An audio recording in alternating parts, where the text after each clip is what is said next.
wildlife biologist Eric Orff with my New Hampshire Fish and Wildlife YouTube channel. Well, today I'm doing something a little different. I'm at a pond that over the last close to 40 years I have fished at, not far from my house, but this pond is one of several in New Hampshire that I have been to over the years that have what we call hurricane logs. So there was the hurricane of 1938, and when that hurricane came through, it knocked a lot of New Hampshire's trees down. Thousands and hundreds of thousands of acres probably of trees were knocked down, and there began an immediate effort, and this was during the Great Depression, to salvage much of this timber that had fallen down at the time. And what did they do? Well, in order to keep the insects from eating the logs, they put them in water. So this pond right here, not far from my house, and there are others around, have what I call hurricane logs. So here's one right here. And I'd say it's maybe 10 feet long.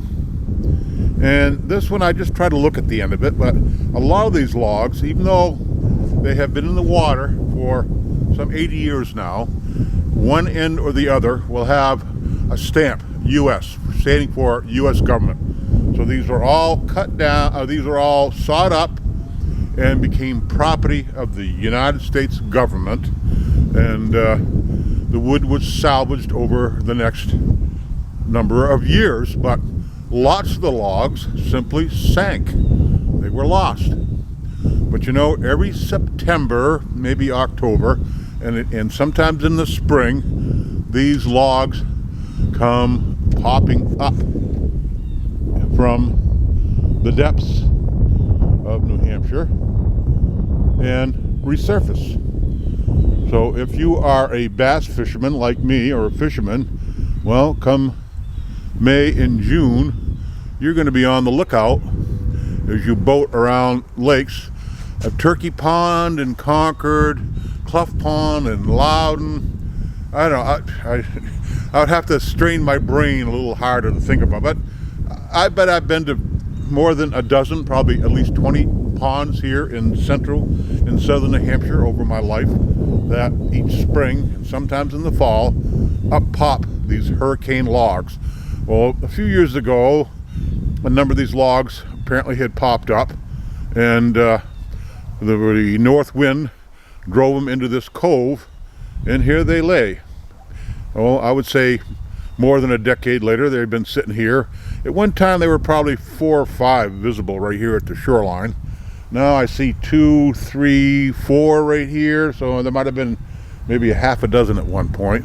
And I remember back in the 80s, there was somebody from Clough Pond that were going into scuba diving in Clough Pond in Concord, or Loudon I think it is, and they were salvaging these logs and sawing them up.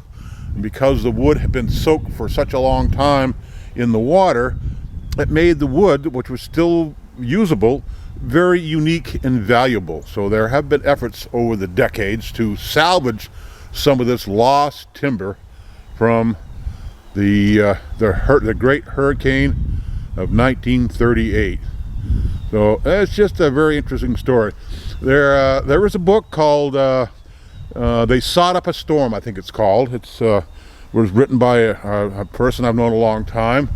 And it's about during World War II, when most men were off to the war. These ladies ran a sawmill, I think on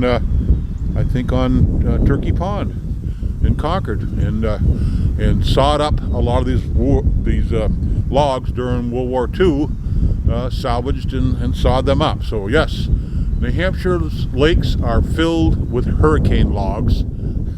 So 80 years later, you could get one of these logs out of one of our lakes. Don't know what you need for permission to do that, I'm not saying, but you could if you had the right permission and maybe whatever permits.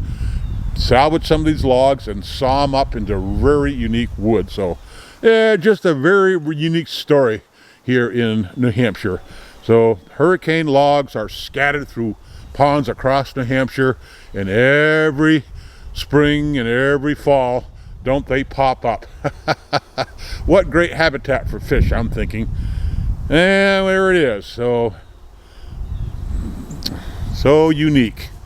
New Hampshire's hurricane logs still here and visible to anyone that wants to look for them.